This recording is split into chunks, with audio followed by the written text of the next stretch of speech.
सदाबहार सच्ची कहानियों पर आप सभी का स्वागत है। पापा के मरने के बाद बेटों और बेटियों ने सारी जायदाद हड़प ली और कोई दुबई कोई पेरिस चला गया और माँ एक मजबूर अशोक के हिस्से में आई, जो सारा दिन सड़कों पर भीख मांगकर बूढ़ी माँ का पेट पालता था और माँ से कहता, मुझे माफ़ कर देना, मैं तुम्हारा हक अदा नहीं कर सकता। तो माँ उसे सीने से लगाकर सिसकियाँ भरकर रोती। अशोक के हिस्से में जो मकान आया था, 5 साल बाद भाई और बहन उसका भी हिस्सा करने आ गए, तो अशोक ने वह मकान उनको दे दिया और माँ को लेकर जैसे ही बाहर निकला तो पूरा मोहल्ला चीखे मार मार कर रोने लगा। तो अचानक मेरी कहानी मेरी जुबानी। सबसे बड़ी गलती ये थी कि मैंने अपनी बहन भाइयों पर भरोसा किया था। मुझे लगता था कि मेरे बहन भाई मेरे साथ यूं ही प्यार करते हैं जैसे मेरे माँ बाप मेरे साथ प्यार करते हैं, मगर मुझे इस बात की कहाँ खबर थी कि मेरे बहन भाई तो हकीकत में झूठी मोहब्बत का पर्दा ओढ़े हुए इस घर में रह रहे हैं। मेरी जब पैदाइश हुई थी तो पैदाइश के पहले ही दिन जब मेरी माँ अस्पताल से घर वापस आ रही थी तो उनका एक्सीडेंट हो गया था। उस हादसे में सिर्फ मेरे माँ बाप को ही नहीं बल्कि मुझे भी चोटें आई थी। मेरी एक टांग में कुछ समस्या हो गया था, हड्डी 4 जगह से टूट चुकी थी। डॉक्टरों ने जब मेरा इलाज किया कहने लगे मेरी हड्डियां बहुत नरम हैं, इसलिए धीरे धीरे ठीक हो जाएंगी और मैं आम इंसानों की तरह चलने लगूंगा। मगर डॉक्टरों ने भी कुछ ऐसी लापरवाही कर दी, मेरी हड्डी तो जुड़ गई मगर मेरी एक टांग दूसरी टांग से छोटी हो गई और मैं लड़खड़ा कर चलने लगा। जब तक मेरा दायां हाथ मेरे टांग पर ना होता मैं चल ही नहीं पाता था, मुंह के बल ज़मीन पर गिर जाया करता था। मेरे 5 बहन भाई और भी थे। मेरी माँ जब मुझे इस हाल में देखती तो बहुत रोया करती थी। मेरे पापा मुझे हौसला दिया करते। मेरी माँ बहुत ही नरम दिल की औरत और अच्छी औरत थी। रो रो कर मेरे पापा से कहने लगी, अभी तक तो हम जिंदा हैं, अगर हमें कुछ हो गया तो हमारे बच्चे की देखभाल कौन करेगा। ये तो ठीक से चल भी नहीं पाता और इस दुनिया को तो तुम जानते ही हो।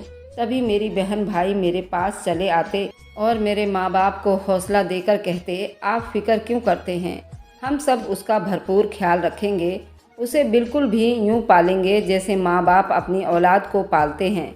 मुझे शुरू से ही माँ बाप और भाई बहनों ने बहुत ही प्यार मोहब्बत से परवान चढ़ाया था। मैं जब स्कूल जाने की उम्र का हुआ तो मुझे बहुत ज़्यादा बेचैनी थी, डर था जब स्कूल जाऊंगा तो सब मेरी एक टांग छोटी होने की वजह से मजाक उड़ाएंगे। जैसा मैंने सोचा था हुआ भी वैसा ही था। जब स्कूल गया तो बच्चे मेरा बहुत ही मजाक उड़ाते थे, बार बार मुझे धक्का देकर गिरा देते। मेरी तो टांग में ही समस्या थी, हर टाइम दर्द रहा करता था, मुझे उससे भी तकलीफ़ हुआ करती थी। जबकि मेरे मास्टर भी मुझ पर कुछ खास ध्यान नहीं दिया करते थे। ज़रा सी गलती हो जाती तो जल्दी मारने पीटने लग जाते। मेरा पढ़ाई से दिल उचाट होने लगा था तो मैं रोते हुए घर वापस आ गया और माँ को सारी कहानी सुनाने लगा। मैंने तो साफ साफ मना कर दिया था कि मैं अब स्कूल जाकर नहीं पढ़ूँगा। मेरे बहन भाई परेशान हो चुके थे, कहने लगे कि आज पढ़ोगे नहीं तो कल दुनिया में अपना नाम कैसे बनाओगे, माँ बाप का नाम कैसे रोशन करोगे। मगर मैं कुछ भी सुनने के मूड में नहीं था। मेरे माँ बाप मुझसे बेहद मोहब्बत करते थे, शायद इसलिए ताकि मुझे अपनी कमजोरी का एहसास ना हो। जबकि बाकी बहन भाइयों के साथ उनका रवैया काफ़ी सख्त होता था। जितनी वह मुझसे मोहब्बत करते थे इतनी वह बाकी 5 बहन भाइयों से बिल्कुल भी नहीं करते थे, जिसकी वजह से उम्र के बढ़ने के साथ साथ मेरे बहन भाइयों में थोड़ी सी जलन पैदा होने लगी। अक्सर बोल पड़ते थे, मम्मी आप अशोक से इतनी मोहब्बत करती हैं, उसकी आधी भी आप हमारे साथ नहीं करती, उसकी हर चीज़ का ख्याल रखती हैं, इतना बड़ा हो चुका है मगर उसके बावजूद आज तक आप उसके हर काम में मदद करती हैं, उसे यूं संवारती हैं जैसे 2-3 साल का बच्चा हो। ये बात सुनकर मेरे माँ बाप मुझे प्यार से पुकार कर कहती कि ये तो मेरा लाडला बेटा है, मेरा बस चले तो मैं अपना दिल निकाल कर उसे तोहफे में दे दूँ। यही बातें थी जिन्होंने मेरे भाई बहनों को मेरे खिलाफ़ करना शुरू कर दिया था। वह दिल ही दिल में मेरे से जलने लगे थे मगर ऊपर से मीठी छुरी बनकर मुझसे मोहब्बत जताया करते थे।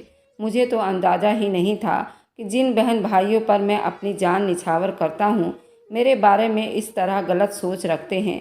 मेरे पापा का अपना फैक्ट्री था। पहले तो एक छोटी सी चमड़े की दुकान पर काम किया करते थे, मगर जैसे जैसे भाई बड़ा हुआ और उसने पढ़ाई की तो दोनों भाइयों ने मिलकर पापा को खुद का फैक्ट्री बनवा दिया और यूं वे दिन दुगनी रात चौगनी तरक्की करने लगे। हम लाखों में खेलने लगे थे। हमारा तो बस किसी से मिजाज ही नहीं मिल रहा था। कई ज़मीनें खरीद कर और कई फैक्ट्री बनाकर हमने लोगों को किराए पर दे रखे थे। हमारी इस तरह आमदनी हो चुकी थी कि हमें अंदाज़ा ही नहीं था। हर तरफ खुशहाली ही खुशहाली थी। मगर न जाने क्यों मैं एक सादगी पसंद लड़का था। मेरे बहन भाई और माँ बाप बहुत खुश रहते थे। वे रोज़ाना बाहर घूमने फिरने जाते। जब मुझे अपने साथ चलने का कहते तो मैं कोई ना कोई बहाना बनाकर घर ही रुक जाया करता था। न जाने क्यों मुझे बाहर की दुनिया से डर महसूस होता था। ऐसे लगता था जैसे बाहर गया तो लोग मुझे घूर घूर कर देखेंगे। उनकी नज़रों का सामना मैं बिल्कुल भी नहीं कर सकता था। मैं दुनिया से कतराता था और ख़ासकर उस बात से खौफ खाता था अगर मैं अपने इतने प्यारे और ठाठ बाट वाले भाई बहनों के साथ घर से बाहर गया तो जब मैं उनके साथ लड़खड़ा कर चला तो उनकी बदनामी होगी। मैं खुद को उनसे बहुत ज़्यादा कमतर समझने लगा था, क्योंकि ये सारी शान व शौकत मेरे भाइयों की मेहनत थी, मेरे पापा की मेहनत थी। मेरी क्या औकात थी। मैं तो हर टाइम घर में किसी फिजूल चीज़ की तरह पड़ा रहा करता था। माँ बाप भी मेरे खातिर घर रुक जाया करते। वह कहने लगे कि अगर हमारा बेटा बाहर नहीं जाएगा तो हम भी नहीं जाएंगे। बहन भाइयों का चेहरा उतर जाया करता। वह कहने लगते कि कभी तो अशोक के अलावा हमारे बारे में भी सोच लिया करो। जब देखे आप उसी की तरफदारी करते रहते हो और उसी की साइड ले रहे होते हो। कभी तो हमारी खुशियों में भी शामिल हो जाया करो। मजबूरन माँ बाप को भी उनके साथ जाना पड़ता और मैं घर में बैठकर रोता रहता, भगवान से शिकायत करता रहता। आखिर क्यों मेरे साथ ये मजबूरी लगाई। अगर मैं भी आम लोगों की तरह होता तो शायद मेरी भी अपनी एक शान होती। मैं उठकर आईने के सामने खुद को देखने लगा। मेरा तो उस हादसे ने हाल ही बुरा कर दिया था। मैं 22 साल का हो चुका था, मगर उसके बावजूद इस तरह सूखा तिनका था। मैं एक मरीज़ था। मेरी हड्डियां बाहर को निकली हुई थी और मेरी एक टांग भी कमज़ोर थी। मैं अपना भद्दा और बेढंगा सा शरीर देखकर वापस आकर बैठ जाया करता और घुट घुट कर रो रहा होता। मैंने खुद को बिल्कुल ही दुनिया से काट कर रख दिया था। यहाँ तक कि लोग ये गुमान करने लगे कि मेरे माँ बाप के सिर्फ 5 ही औलाद है। मुझे तो सब भूल ही चुके थे। कोई इक्का दुक्का लोग जानते थे कि मैं भी जिंदा हूँ और इसी घर में ही रहता हूँ। यूं ही टाइम बीतता चला गया और मेरे पापा की तबीयत खराब रहने लगी। वे करोड़ों की जायदाद के मालिक थे। एक रोज़ उन्होंने सब बच्चों को अपने पास बुलाया। उनकी तबीयत बहुत ख़राब थी। उन्होंने सबको अपने पास बुलाकर कहा कि मैं चाहता हूँ कि अपनी जायदाद अपने बच्चों में बराबर बराबर बांट दूँ, और उन्होंने वकील भी बुलवा लिया था। मेरे माँ बाप भी वहीं पर थे और मेरे सारे बहन भाई भी वहीं पर थे।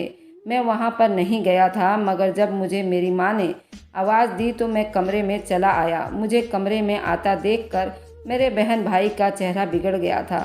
मैं जैसे कि मेरी मौजूदगी उन्हें पसंद नहीं आई हो। मैंने एक गहरी सांस ली और चुप से सर झुकाकर मम्मी के पास बैठ गया। पापा ने लड़खड़ाती हुई जुबान से मेरा नाम लिया और कहने लगे कि अशोक बेटा, इधर मेरे पास आओ, यहाँ मेरे पास आकर बैठो। उन्होंने यूं बहन भाइयों में मुझे अलग से बुलाया तो मेरे चेहरे का रंग सुर्ख हो गया। वहीं बाकी बहन भाइयों के चेहरे पर नागवारी भर आई। मैं जानता था कि उन्हें ये सब पसंद नहीं आया। मैं उठा और चलते हुए पापा के पास जाकर बैठ गया। मैंने पापा का हाथ थामा और अपनी जुबान से लगाकर रोते हुए बोला कि पापा, आप हुक्म करें, आप क्या कहना चाहते हैं। मैंने जब ऐसा कहा तो सारे मेरे बहन भाई मेरी तरफ मुस्कुराहट भरी नज़रों से देखने लगे और मेरा मजाक बनाने लगे। वह गुस्से वाली मुस्कुराहट भरी नज़रों से मेरा मजाक उड़ा रहे थे। मेरे पापा कुछ बोलना चाहते थे। उन्होंने वकील से कहा कि मैं जो ज़मीन और जायदाद जिस बेटे के नाम कर रहा हूँ तुम वह लिखते जाना। ये कहकर उन्होंने मेरी बहनों से जायदाद का बंटवारा बांटना शुरू कर दिया। उन्होंने मेरी बहनों को उनका हक दिया और छोटे भाइयों को उसका हक दे दिया। जब पीछे मैं और मेरा बड़ा भाई ही बचे थे और जायदाद का एक बड़ा हिस्सा अभी भी मौजूद था। मेरे पापा ने अभी मेरे बड़े भाई का नाम लिया ही था कि उनकी सांस अटकने लगी। मम्मी और हम सब भागकर पापा के पास आए, उन्हें उठाकर पानी पिलाने लगे। अभी पानी का एक घूंट उनके हल्क से उतरा भी नहीं था। कि वे भगवान को प्यारे हो चुके थे और हमें इस दुनिया से छोड़कर जा चुके थे। बड़ा भाई पापा को बार बार बुलाकर सवाल करने लगा कि पापा उठें, आपने क्या सवालिया निशान छोड़ दिया है? मुझे तो बताए कि मेरी जायदाद कौन सी है। भाई को ऐसा कहते देखा तो माँ भड़क गई। कहने लगी कि तुम्हारे पापा की तबीयत खराब है, उन्हें अस्पताल लेकर जाओ, तुम्हें जायदाद की पड़ी है। मगर वह तो उसी टाइम ही दम तोड़ चुके थे। पापा के जाने का सदमा सबसे ज़्यादा मेरी मम्मी को तो रो रो कर बुरा हाल हो चुका था। ऐसा नहीं था कि बाकी बहन भाइयों को सदमा नहीं था, मगर उनके चेहरे पर वो वहम और दुख नहीं नज़र आ रहा था। आखिर को बैठे बिठाए वह करोड़ों की जायदाद के मालिक बन चुके थे। उनके चेहरों से तो लालच और बेईमानी झलक रहा था। पापा का अंतिम संस्कार कर दिया गया और अभी हम सब पापा के अंतिम संस्कार करके वापस आए ही थे कि बड़ा भाई आकर कहने लगा, पीछे जो जायदाद बची है उसका वारिस सिर्फ और सिर्फ मैं ही हूँ, क्योंकि पापा ने उस टाइम मेरा ही नाम लिया था जब उनका दम निकलने वाला था। मेरे माँ ने एक बेयकीनी की नज़र बेटे पर डाली और कहने लगी, ये क्या हो गया है? तुम लोगों को अभी अभी तो तुम्हारे पापा का अंतिम संस्कार करके आए हैं और तुम अभी से ये बातें करने लगे हो। क्या तुम्हें पापा से ज़्यादा उस जायदाद की फ़िक्र है? उस टाइम तो भाई चुप हो गया, मगर थोड़ी दिनों बाद उसने वकील से कहकर वह सारी जायदाद अपने नाम करवा ली। सब भाई बहन अमीर हो चुके थे, करोड़ों के मालिक थे, ऐश करने लगे। उन्हें तो जरा भी गम नहीं था कि पापा की मृत्यु हो गई है। अभी सिर्फ 8 ही महीने हुए हैं। मेरी माँ ने अपने बेटों के बदलते हुए रवैया देखकर जब खबर मिली कि बड़े भाई ने सारी जायदाद अपने नाम करवा ली है, तो वह गुस्से से कहने लगी, क्या बेहूदगी है? उस जायदाद में सिर्फ तुम ही नहीं बल्कि अशोक भी बराबर का हिस्सेदार था। तुम दोनों ही रहते थे, फिर तुमने सारी जायदाद आखिर अपने नाम क्यों करवा ली?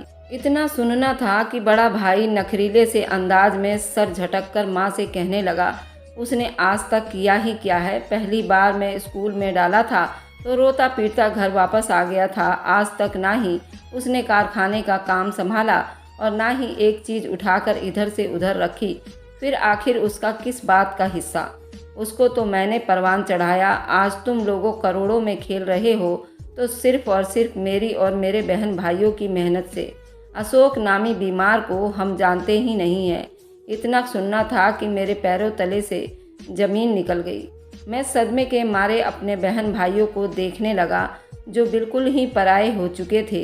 माँ तो सदमे से ज़मीन पर गिर चुकी थी। वह कहने लगी कि तुम लोगों को करोड़ों की जायदाद मिल चुकी है। भले ही अशोक ने कुछ ना किया हो, मगर वह भी तो मेरी औलाद है, तुम लोगों का भाई है और उसका भी उसमें बराबर का हिस्सा है। मगर मेरे बहन भाई तो इस तरह दौलत के नशे में धुत हो चुके थे कि माँ की इज्जत की परवाह न रही। अगले चंद ही रोज में सभी बहन भाइयों ने वर्ल्ड टूर का प्लान किया। कोई दुबई चला गया, कोई पेरिस चला गया। वह लोग घूमने फिरने के लिए वहीं चले गए और जाते हुए कह गए कि हम लोग वहीं पर सेटल हो जाएंगे। अगर अच्छी लड़की मिल जाएगी तो वहीं पर शादी भी कर लेंगे। सब अपनी अपनी मर्जी के मालिक थे। मेरी माँ उनको रोकती रह गई, मगर 15 दिनों के अंदर अंदर हमारी तो ज़िंदगी ही बदल चुकी थी। सारे बहन भाई दूसरे देश में जा चुके थे। हर चीज़ उनके नाम हो चुकी थी, सिवाय हमारे रह रहे घर के। वही छोटा सा घर जहाँ हम लोग रहा करते थे। बड़ी कोठियाँ और बंगले तो सब बहन भाइयों के नाम हो चुके थे। मैं और माँ अपना सामान उठाए वापस उसी छोटे घर में आ गए। मेरी माँ पूरा दिन रोती रहती। मेरे पास तो पैसे भी नहीं थे जो अपना और अपनी माँ का पेट पाल सकता था। माँ के पास जो जमा पूंजी थी उसे माँ राशन ले आई और हम खाने लगे। मेरे पास एक मोबाइल था, जब ज़रूरत पड़ी तो उस मोबाइल को बेच डाला और अपनी माँ के दवा लिया और घर का खर्च पूरा करने लगा। मगर आखिर कितने रोज़ उन पैसों से घर चलता। मेरी माँ भी अपनी बेवफा औलाद के बारे में सोच सोच कर बीमार रहने लगी थी। उन्हें दिल की बीमारी लग चुकी थी और अक्सर यूं ही बिस्तर पर पड़ी रहती और रोती रहती। मैं अपनी माँ को उस हालत में नहीं देख सकता था। मैं उन्हें हौसला देता और समझाता था कि आप परेशान मत हुआ करो, आपका बेटा आपके साथ है। मैं किसी भी तरह करके आपका इलाज करवाऊंगा और आपको इस बीमारी से छुटकारा दिलवाऊंगा। हम बहुत जल्दी ही उस दोबारा पहली वाली हालत में आ गए थे, मगर उसके बावजूद मेरी माँ रोती रहती और कहती कि मुझे माफ़ कर दे। आज तेरे साथ जो भी हो रहा है वह सिर्फ़ और सिर्फ मेरी वजह से हो रहा है। मगर उसमें तो किसी की गलती ना थी। ये तो मेरे बहन भाई थे जो बेवफा निकले थे। वीरवार का दिन था। मैंने माँ से वादा किया कि आज ज़रूर अपने लिए कोई काम ढूंढ कर आऊँगा। आज सुबह से हमने नाश्ता भी नहीं किया था। मैं घर से निकला और मारा मारा दुकान पर काम ढूंढने लगा, मगर किसी ने भी मुझे काम पर नहीं रखा। सब मेरी लाचारी देखकर मुझे निकाल देते। तुम आखिर यहाँ पर कैसे काम कर सकते हो? आखिर एक मंदिर के करीब से गुजरा तो देखा कई लोग वहाँ पर बैठे लोगों से भीख मांग रहे हैं। कोई सड़क के किनारे बैठा तो कोई उसके पास। मैं भी अपनी इज्जत का परवाह किए बिना एक तरफ रख दिया और चलता हुआ भिखारियों के लाइन में खड़ा हो गया। तभी एक आदमी ने मंदिर से बाहर निकला और उसने मेरे हाथ पर 50 रुपये रख दिए। 50 रुपये देखकर मुझे शर्मिंदगी महसूस हुई, मगर मैं क्या करता। मुझे यही काम अच्छा लगा और मैं सड़क पर भीख मांगने लगा। जब मैं पैसा लेकर घर आया तो माँ कहने लगी, तुम इतने पैसे कहाँ से लाए हो? रोज़ मैं 500 रुपये कमाता था। मैंने माँ से कहा कि छोटी मोटी मजदूरी करता हूँ, उसी से पैसे मिलते हैं। तो माँ खुश हो गई, मगर उसके बावजूद मैं शर्मिंदा था। मैं तो अपनी माँ को वापस पुरानी वाली हालत में देखना चाहता था। मैं और मेरी माँ अब हम एक दूसरे का सहारा थे। यूं ही करते करते कई साल बीत गए। मेरी माँ बिल्कुल सूख कर कांटा हो चुकी थी। उनकी तबीयत काफ़ी ख़राब रहने लगी थी। 4-5 साल बीत चुके थे और इतने अरसे में मेरे भाई बहनों ने एक बार भी पलटकर हमारा हाल चाल नहीं पूछा था। उन्हें तो पैसे मिल चुके थे, मेरा ना सही कम से कम अपनी माँ का ख्याल कर लेते। 5 साल पीछे तो एक रोज़ जब मैं भीख मांगने के लिए घर से निकलने लगा तो मुझे अपने पुराने बंगले के बाहर बड़ी बड़ी गाड़ियां खड़ी नजर आई। मैं हैरानी से देखने लगा। उस घर का दरवाज़ा भी खुला था। शायद मेरे बहन भाई वापस आ चुके थे। सभी ने शादियां कर ली थी। किसी की बीवी गोरी अंग्रेज जैसी थी, किसी के अजीबोगरीब शक्ल की मालिक, और वे लोग हमारे धर्म के तो बिल्कुल भी नहीं लग रहे थे। मैंने सोचा कि शायद उन्हें अपनी माँ का ख्याल आ गया होगा। मैं फ़ौरन वापस घर लौटा और माँ को ये खुशखबरी सुनाने लगा। कुछ देर बाद बड़े भाई बहन मेरे घर आए। सीधा मेरे घर में अंदर चले आए तो उनके चेहरे से अजीब सी मुस्कुराहट टपक रही थी। आकर उन्होंने माँ का हाल चाल पूछे और कहने लगे कि हम उस घर का बंटवारा करना चाहते हैं। इतना सुनना था कि मेरे और मेरी माँ के होश उड़ गए और कहने लगे कि सारी जायदाद तो हम बहन भाई की बनाई हुई थी, जिसका हिस्सा हुआ, जबकि ये घर तो हमारे बाप दादा का है और मेरे बाप दादा का बनाया हुआ है। घर में हम सब का बराबर का हिस्सा है। मैंने एक गहरी सांस ली और बोला कि क्या करोड़ों की जायदाद कम पड़ गई थी जो अब इस घर को भी लूटने आए? इतना सुनकर भाई ने मेरे चेहरे पर थप्पड़ मार दिया। मैं चुप रह गया। मेरी माँ तो उस टाइम दवा लेकर सो चुकी थी। अगर वह मंजर देखती तो शायद वहीं पर दम तोड़ जाती। मैंने चुप से घर के कागजात भाई के हवाले कर दिए। वह कहने लगा, अपनी माँ को लेकर इस घर से निकल जाओ। जब मेरी माँ ने ये मंजर देखा तो फौरन बच्चों को बद्दुआ देकर बोली कि तुम लोग कंगाल होकर रह जाओगे, तुम लोगों के पास कुछ भी नहीं बचेगा। मैं और मेरी माँ घर से अपना सामान लेकर निकल गए। भाइयों ने तो 5 साल में सारी जायदाद उड़ा दी थी। अब उनके पास एक फूटी कौड़ी रुपए भी न थे। उन्होंने जो बिजनेस किया था वह भी डूब चुका था। तभी उनका नया कारोबार शुरू करने के लिए वे उस घर की ज़मीन बेचने आए थे। मैं अपनी माँ को लेकर बाहर निकल गया तो माँ रोते हुए बोली, तू तो मेरा गुजारा कर लेगा, मगर मेरी जिम्मेदारी थी, तुझे भारी पड़ रही है। मेरी जिम्मेदारी तो तुझे मार डालेगी, इसलिए बेहतर है कि मैं ये दुनिया ही छोड़कर चली जाऊं। इतना कहकर वह मेरा फौरन हाथ छुड़ाकर सड़क के तरफ भागी। दूसरी तरफ से गाड़ी आ रही थी। मैं लड़खड़ाती हुई माँ के पीछे भागा, मगर तभी गाड़ी से टकरा गई। ये तो शुक्र था कि गाड़ी वाले ने गाड़ी रोक दी थी। मेरी माँ बेहोश हो चुकी थी। गाड़ी वाला उतरा और मेरी माँ को लेकर अस्पताल चला गया। मैं बुरी तरह रो रहा था। उसने जब मुझसे सवाल किया तो मैं खुली किताब की तरह सब कुछ उससे बताने लगा, जिसे सुनकर वह भी परेशान हो गया। कहने लगा, तुम फिक्र मत करो, तुम्हारे भाइयों ने जो किया उसकी सज़ा तो खुदा ज़रूर देगा, मगर मैं तुम्हें तुम्हारा हक दिलवा कर रहूँगा। वह आदमी एक वकील था और अच्छे लोगों से उसकी जान पहचान थी। उसने मेरे से सब कुछ सुनकर कहा, मेरे भाई मेरा हिस्सा खा चुके थे, मगर उसने मुझे और मेरी माँ को मेरे भाइयों से करोड़ों की जायदाद वापस दिलवाई और वह मुझे अपनी कंपनी में काम सिखाया। मुझे तो कुछ भी नहीं आता था, मगर उसने मुझ पर 2-3 साल लगाकर सारा काम समझाया। मेरे लिए बाकायदा उसने उस्ताद रख दिए। यकीनन उस जैसा फरिश्ता लोग दुनिया में बहुत कम होते हैं। उसने हर एक चीज़ सिखाया और फिर ऐसा काम बताया जो मैं घर बैठकर कंप्यूटर पर कर सकता था। मैं घर रहकर वे काम करता और महीने की तनख्वाह मेरे अकाउंट में आ जाया करता। मेरी माँ खुश थी और मैं भी बहुत खुश था कि मैं बेकार नहीं, बस खुद को कमज़ोर समझकर इस दुनिया से किनारा कर लिया था। जबकि हीरे की पहचान सिर्फ हीरा ही कर सकता है। मेरे भाई तो कंगाल हो चुके थे।